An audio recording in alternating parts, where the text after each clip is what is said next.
Lapor upacara pengukuhan calon Paskibraka Kabupaten Aceh Tengah tahun 2022 siap dimulai. Lanjutkan.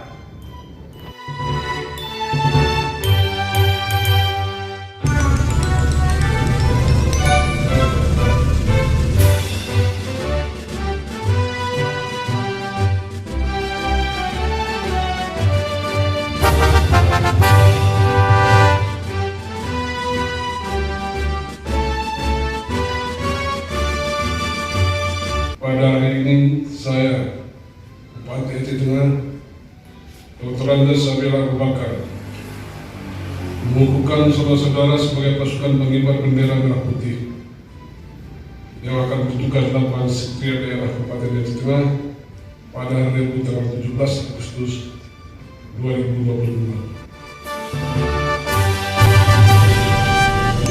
Akhirnya, saya ucapkan selamat atas terpilihnya anak-anak sekalian menjadi anggota Paskibraka Kabupaten Aceh Tengah tahun 2022. Khusus untuk menghadapi tugas penting pada tanggal 17 Agustus nanti. Persiapkan diri kalian sebaik-baiknya, pelihara kesehatan, jaga makanan, konsentrasi yang baik. Dengan demikian tugas penting nanti pagi hari maupun sore hari pada tanggal 17 Agustus dapat dilaksanakan dengan sebaik-baiknya.